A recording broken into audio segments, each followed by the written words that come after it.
நீங்கள் காணும் இந்த நிமிடம் தற்செயலானது அல்ல என் அன்பு மகனே மகளே. பரலோகம் உங்களுக்கு எச்சரிக்கை செய்கிறது. உங்களுக்குச் சுற்றிலும் கண்களுக்கு புலப்படாத யுத்தங்கள் நடந்திருக்கின்றன.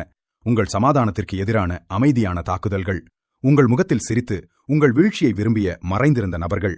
ஆனால் இன்று தேவன் கூறுகிறார், நான் தலையிடப் போகிறேன். என் அன்பு மகனே மகளே, இந்த நாட்களில் நீ ஆவிக்குரிய போராட்டத்தின் பாரத்தை அனுபவித்திருப்பாய். திடீரென்ற தைரிய குறைவு, எதிர்பாராத பின்னடைவுகள், ஒரு விசித்திரமான பாரம், மனச்சோர்வு, இவை எதுவும் தற்செயலானவை அல்ல. ஏன் எல்லாம் என்னை ஒரு சேர தாக்குகின்றன என்று நீ ஆச்சரியப்பட்டாய்.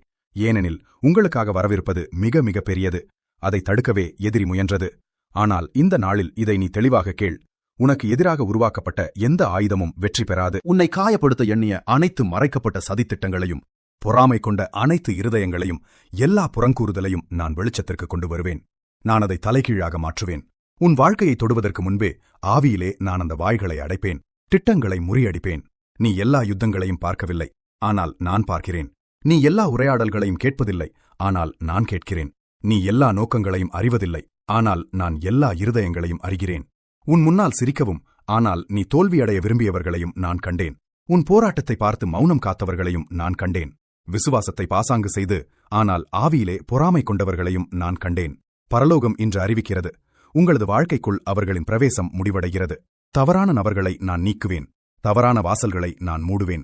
அமைதியான தாக்குதல்களிலிருந்து நான் உனக்கு கேடயம் அளிப்பேன். யாத்திராகமம் 14:14 கூறுகிறது, கர்த்தர் உங்களுக்காக யுத்தம் செய்வார், நீங்கள் சும்மா இருங்கள். நீ உன்னை பாதுகாக்க தேவையில்லை. வஞ்சனையையோ தந்திரத்தையோ பற்றி நீ அஞ்சத் தேவையில்லை. நான் தான் உன் பாதுகாவலன், உன் காவலன், உன் கேடயமும் கோட்டையும். உனக்கு எதிராக எழும்பும் எல்லா நாவுகளும் அடக்கப்படும். உனக்காக வைக்கப்பட்ட எல்லா கண்ணிகளும் அதை உருவாக்கியவன் மீதே விழும். உனக்கு எதிராக அனுப்பப்பட்ட எல்லா ஆவிக்குரிய தாக்குதல்களும் அனுப்பியவனிடமே திரும்பிச் செல்லும். இது உன் யுத்தம் அல்ல, இது என் யுத்தம். நான் உன்னை சுற்றி தூதர்களை நிறுத்துகிறேன். உன் வீட்டையும் மனதையும் குடும்பத்தையும் உன் எதிர்காலத்தையும் நான் மூடிக்கொள்கிறேன். என் கரங்களில் நீ பாதுகாப்பாக இருக்கிறாய். அதிர்ச்சி அடையாமல் முன்னோக்கி நட. உன் காலடிகளுக்கு பாதுகாப்பு உண்டு. உன் சத்துருக்கள் ஜெயிக்கவில்லை. அவர்கள் ஒருபோதும் ஜெயிக்கவும் மாட்டார்கள். வெற்றி உனக்கே, ஏனெனில் வெற்றி எனக்குரியது.